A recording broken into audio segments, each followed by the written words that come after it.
Hello viewers, this is Tamanna from Choice Legacy. আশা করি সবাই ভালো আছেন।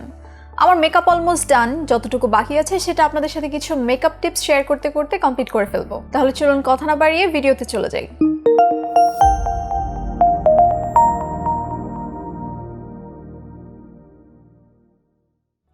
আমাদের যাদের আইব্রাউজ মোটামুটি থিক, তার আইব্রাউজে পমেড অথবা আইব্রাউ পেন্সিল ব্যবহারের পরিবর্তে একটা ক্লিয়ার জেল ব্যবহার করুন। এতে করে আপনার আইব্রাউজ সেটও থাকবে এবং ন্যাচারালও মনে হবে।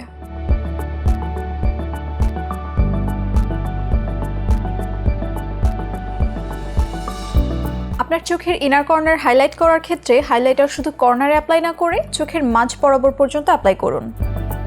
এতে আপনার চোখ অনেক বেশি ওপেন দেখাবে। আইলাইনার খুবই সূক্ষ্মভাবে অ্যাপ্লাই করতে একটা প্রেসাইজ আইলাইনার ব্রাশ ব্যবহার করুন। এটা দিয়ে খুবই এফোর্টলেসলি সূক্ষ্মভাবে আইলাইনার অ্যাপ্লাই করা যায়। এবং আপনার যদি হুডেড আই হয়ে থাকে তাহলে আইলাইনার অ্যাপ্লাই করার সময় চোখ বন্ধ না রেখে স্ট্রেট তাকিয়ে অ্যাপ্লাই করুন। এভাবে আপনি বুঝতে পারবেন আপনার লাইনার আপনার হুডের ভেতরে ঢাকা পড়ে যাচ্ছে কিনা।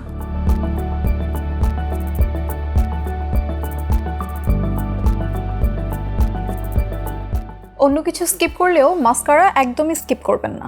ম্যাট লিপস্টিক বা ম্যাট লিপ গ্লস অ্যাপ্লাই করার আগে অবশ্যই ঠোঁটে ভ্যাসলিন, লিপ অয়েল বা লিপ বাম দিয়ে নেবেন, কারণ ম্যাট লিপস্টিক ঠোঁটের ন্যাচারাল ময়েশ্চার রিমুভ করে ফেলে, যার ফলে আমাদের ঠোঁট ডিহাইড্রেটেড হয়ে যায় এবং মাঝে মাঝে আমাদের লিপস্টিক ক্র্যাক করে বা ফ্লেকি হয়ে যায়।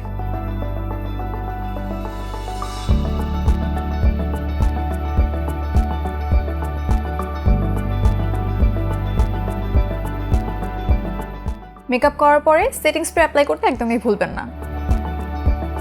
সো ভিউয়ার্স, আশা করি আমার আজকের ইজি মেকআপ টিপসগুলো আপনাদের কাজে আসবে। এরকম আরও ইজি এবং নতুন নতুন মেকআপ টিপস পেতে চয়েস লেগাসির পেজে চোখ রাখুন। দেখা হবে পরবর্তী কোনো ভিডিওতে বা পরবর্তী কোনো আয়োজনে। Till then take care and bye by.